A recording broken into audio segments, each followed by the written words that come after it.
బట్టల మరకలు పూర్తిగా వదిలించే plant based detergent liquid Elim detergent liquid. I dream media ప్రేక్షకులకి స్వాగతం, సుస్వాగతం. సో కొన్నిసార్లు వజ్రం విలువ తెలియదు, అలానే వజ్రం విలువ ఎప్పటికీ మారిపోదు. అంటే కొన్నిసార్లు లేట్ అవుతుంది అనమాట. సో ఇప్పుడు 14 ఏళ్ళు పట్టింది ఆల్మోస్ట్. బికాజ్ ఒకనొకప్పుడు కలేజా సినిమా రిలీజ్ అయింది, అప్పుడు చాలామంది తక్కువ మంది దాని విలువ తెలుసుకున్నారు. బట్ ఇప్పుడు మాత్రం 14 ఏళ్ళ తర్వాత 15 ఏళ్ళ దగ్గరికి వస్తున్నాయి. ఈ టైంలో అడుగుతున్నారు అనమాట, సార్ రిలీజ్ చేయండి సార్, మేము చూస్తాం సార్ అని చెప్పి. సరే మరి చూద్దాం. నాతో పాటు ప్రొడ్యూసర్ సి కళ్యాణ్ సార్ ఉన్నారు, మాట్లాడేద్దాం. హాయ్ సార్, బాగున్నారు? నమస్తే సార్. గద్దర్ అవార్డ్స్ స్టార్ట్ అవుతున్నాయి, ఏంటి ఎలా ఉండబోతున్నాయి, ఏంటిది? సీఎం గారు అయితే ఫస్ట్ మాకే చెప్పాడు. నేను ఈసీలో వచ్చి సీఎం గారు ఇలా చెప్పారు, ఇలా మేము ఒకటే అన్నాం. పేర్లు గద్దర్ గారి పేరు, అతను ప్రజానాట్య మండలి దీంట్లో కళ్ళలోంచి పుట్టి వచ్చినోడు, కళ్ళలోంచి ఉద్యమం తెచ్చినోడు. అలాంటి ఆయన మీద పెట్టి అవార్డులు చేయటం డెఫినెట్గా మంచి పరిణామం. ఈరోజు రేవంత్ రెడ్డి గారు తీసుకున్న నిర్ణయం చాలా గొప్ప నిర్ణయం. ఏం చేస్తారో చూడాలి కదా.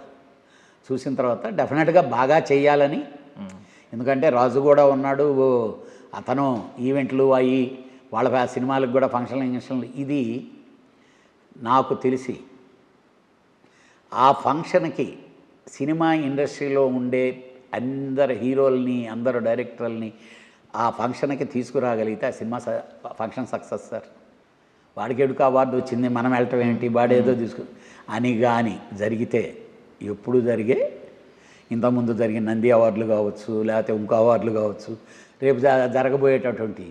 కానీ ఇవన్నీ భుజాన వేసుకొని డెఫినెట్గా రాజు ఎఫ్డీసీ చైర్మన్గా ఉన్నాడు కాబట్టి ఆ కళా ప్రాంగణం కళకళలాడే విధంగా అందరినీ తీసుకొచ్చి కూర్చోబెడితే, ఎందుకంటే ఐ ఫీల్ వెరీ హ్యాపీ.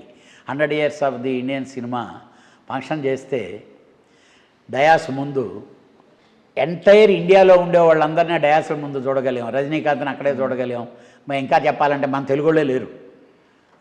రజనీకాంత్ని చూడగలిగాం, విజయ్ని చూడగలిగాం, అజిత్ని ఆ రోజు ఉండే ఆల్ బిగ్ స్టార్స్ని చూడగలిగాం. కన్నడ నుంచి ఆల్ స్టార్లను చూడగలిగాం, మలయాళం నుంచి చూడగలిగాం. అలా రావాలి.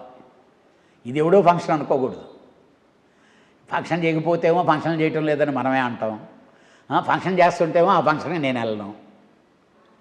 ఆడెవడో 5 లక్షలు ఇస్తానంటే 10 లక్షలు ఇస్తానంటే రిబ్బన్ కట్ చేసేదానికి వెళ్తా.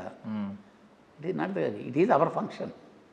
చేస్తేనే కదా గవర్నమెంట్కి ఉత్సాహం వస్తుంది, రేపు ఉదయాన దాని తగిన హైప్ వస్తుంది మనకి. డెఫినెట్గా సూపర్ సక్సెస్ చేయాలనే కోరుకుంటున్నాను. డెఫినెట్గా ఈరోజు ఇండస్ట్రీలో ఉండే ప్రతి తెలుగువాడు ఆ ఫంక్షన్కి, హీరోలు కానీ, డైరెక్టర్లు కానీ, ఆల్ ఆర్టిస్టులు కానీ, ప్రొడ్యూసర్లు కానీ, ఆల్ టెక్నీషియన్స్ అందరూ వచ్చి ఆ ఫంక్షన్ని విజయవంతం చేయాలని కోరుకుంటున్నాను.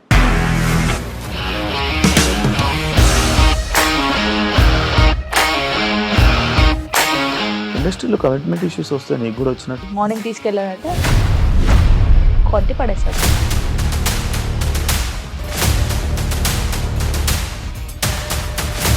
ఒక్కళ్ళు కూడా చూడలేదు ఈ సినిమా అని చెప్పడానికి కూడా చాలా ధైర్యం కావాలి. అది నిజం కదా, దాంట్లో ధైర్యం ఏంటి? నెక్స్ట్ డే ప్లేట్ మార్చేస్తే తప్పు కదా. As of now we are comfortable this అని నేను అనుకుంటున్నాను. రష్మిక గారిది మీది ఒకే ఊరు అంట కదా? నీకు కోపం వచ్చిందంటే బాగా తిట్టేత్తరా? తిట్టేద్దామండి. నిజంగా గేమ్ ని ఎలా చేంజ్ చేయగలిగారు? ఏపీఎస్ఎఫ్సి వాళ్ళకి 6 నెలల్లో నేను 6 లక్షలు కట్టా. బిజినెస్ చేయాలనుకుంటే it is as difficult as riding a tiger.